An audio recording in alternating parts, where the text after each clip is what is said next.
Aujourd'hui, dans le TCG Pokémon, on s'intéresse à la carte Insert Wizards. Il s'agit d'une carte insert que l'on trouvait dans les decks à thème du set de base, sorti en 99. 1er avril oblige, cette carte n'en est pas vraiment une, il s'agit en réalité d'un insert, carton d'information ou de communication que l'on pouvait trouver accompagnant les cartes promo des films ou autres. Allez, montre-moi tes papiers, vas-y vite.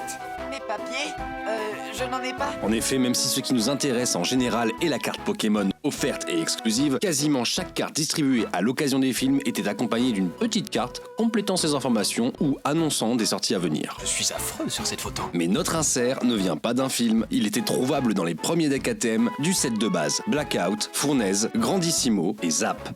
Bien empreints de leur époque, ces decks à thème proposaient des decks construits de 60 cartes à deux types. Un jeton, un livret de règles, 10 marqueurs de dégâts qui étaient juste des billes et notre fameux insert. Tu vois? Là où aujourd'hui l'insert est devenu plus proche d'une étiquette ou d'un code barre, en 2000 il était beaucoup plus dilué dans la direction artistique des cartes. Et pas qu'un peu. Non seulement on a un contour jaune bordant la carte, tout comme une carte normale, mais en plus et surtout, notre insert est le seul à posséder un verso comme une carte normale. Les autres s'écarteront de cette idée pour y ajouter d'autres informations. Tu ne me reconnais pas?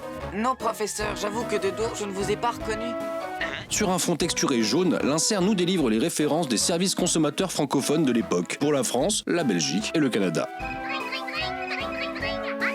Au lancement de la franchise, on pouvait appeler pour demander n'importe quelle info sur les différentes stratégies de jeu, la collection et l'échange, les lieux où l'on pouvait jouer et bien plus encore. Évidemment, les numéros ne répondront pas plus qu'un bruit strident à vos questions. Enfin, l'insert nous propose de visiter leur site internet www.wizards-europe.com, qui est bien évidemment fermé aujourd'hui, mais qui renvoie à des visuels si nostalgiques. Le site de Wizards of the Coast n'a évidemment plus rien à voir aujourd'hui. Le temps presse, alors accroche-toi. Bizarre de vouloir mettre la main dessus, mais on peut en trouver en vente par-ci par-là. Ça m'a fait plaisir de bavarder avec toi, fiston.